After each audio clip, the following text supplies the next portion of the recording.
On the outside, Gabby Petito was living the dream.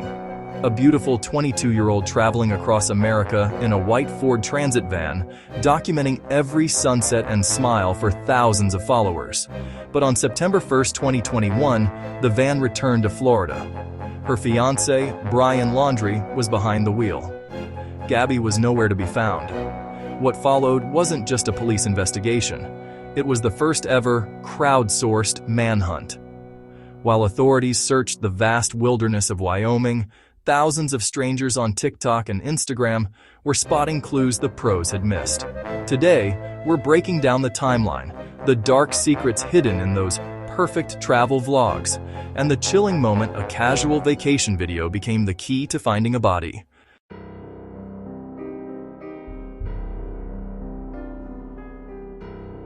Gabby and Brian left New York in July. They were van lifers, part of a community dedicated to minimalism and adventure. To their followers, they were the it couple. But the cracks started showing long before the headlines. On August 12th, a witness in Moab, Utah, called 911. They reported seeing a man hitting a woman. Police pulled the van over. We've all seen the footage now.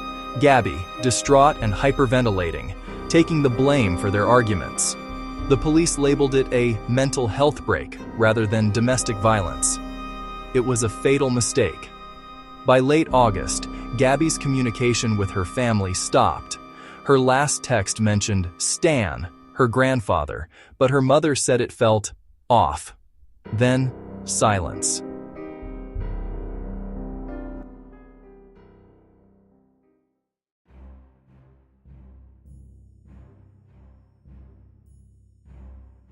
When Gabby was reported missing on September 11th, the internet exploded. This is where the case becomes unique. Usually, a missing persons case is local, but Gabby's life was digital. TikTok creators began analyzing every frame of her final YouTube video, beginning our solo van life journey.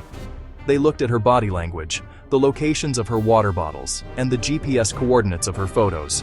Then came the smoking gun. A travel vlogging couple, the Bethunes, were editing their own footage from Grand Teton National Park. They realized they had passed a white van parked on a dirt road on August 27th. They posted the clip to YouTube. In the footage, the van's back doors were closed, but a small straw hat, Gabby's hat, was visible in the dashboard.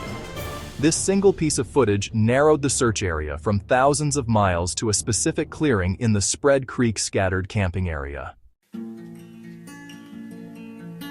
On September 19th, authorities found human remains.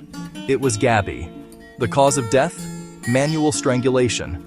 She had been dead for weeks. But the mystery didn't end there. Brian Laundrie, who had refused to speak to police and stayed in his parents' Florida home, had vanished. He told his parents he was going for a hike in the Carlton Reserve, a swampy, alligator-infested wasteland. For weeks, the world watched as helicopters and dive teams searched the swamp. Was he hiding? Was he dead? The internet theories turned dark, accusing his parents of helping him escape. The pressure was at an all-time high.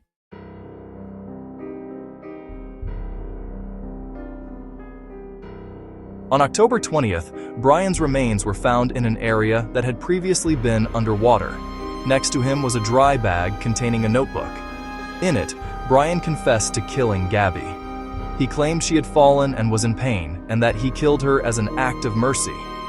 But investigators and the public weren't buying it. The autopsy showed a violent struggle. The notebook wasn't an act of love. It was a final attempt to control the narrative. Brian ended his own life shortly after, leaving behind a trail of grief and a family demanding answers that would never fully come. The Gabby Petito case changed how we look at social media. It reminded us that behind the filters and the aesthetic travel vlogs, there can be a terrifying reality. It also showed that when millions of eyes work together, the truth can't stay hidden for long. But it leaves us with a haunting question. If the world hadn't been watching, would Gabby ever have been found? If you found this deep dive helpful, hit the like button. It helps us keep telling these stories. What do you think was the biggest red flag the police missed in Moab? Let me know in the comments below. We're discussing the van life dark side in the next video, so make sure to subscribe and turn on notifications. Rest in peace, Gabby.